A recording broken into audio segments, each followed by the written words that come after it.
হরিণ পানির খোঁজে ব্যাকুল হয়ে পড়েছিল। পিপাসায় গলা শুকাই গেছে, কিন্তু কোথাও পানি পাইতেছে না। শেষমেশ হয়রান হয়ে একটা বড় গাছের নিচে এসে বসে যায়। তখনই পানির কলকল আওয়াজ শুনতে পায়। সাথে সাথে ও উঠে পড়ে এবং পানির আওয়াজের দিকে ছুটতে থাকে।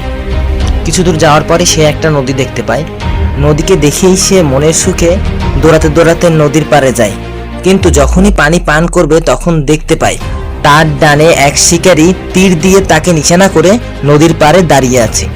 যখন সে বায়ে তাকালো তখন দেখলো এক ক্ষুধার্ত সিংহ তাকে শিকার করার জন্য ওত পেতে বসে আছে। পিছনের দিকে তাকিয়ে দেখে তখন জঙ্গলে আগুন জ্বলতেছিল।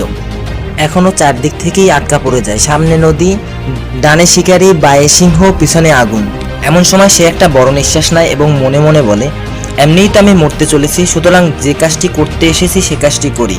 এবং সে শান্তি মতন মাথা ঝুঁকিয়ে পানি পান করতে থাকে। এমন সময় আল্লাহর রহমত তার উপর নাজিল হয়। প্রচুর বৃষ্টি এবং বজ্রপাত শুরু হয়। এমন বৃষ্টি শুরু হয় যে জঙ্গলের আগুন নিভে যায় এবং শিকারী তীর ছুড়লে তার লক্ষ্য মিস করে সিংহের পায়ে দিয়ে লাগে। সিংহ রাগান্বিত হয়ে হুঙ্কার দেয় এবং শিকারীকে তাড়া করে। অন্যদিকে হরিণ যখন পানি পান করে মাথা জাগায়, শিকারী, সিংহ, আগুন কিছুই দেখতে পায় না। জীবনে যখন চারদিক থেকে এভাবে বিপদ এসে ঘিরে ধরে, ধৈর্য এবং আল্লাহর উপর ভরসা করতে হয়। নিশ্চয়ই আল্লাহ উত্তম পরিকল্পনাকারী।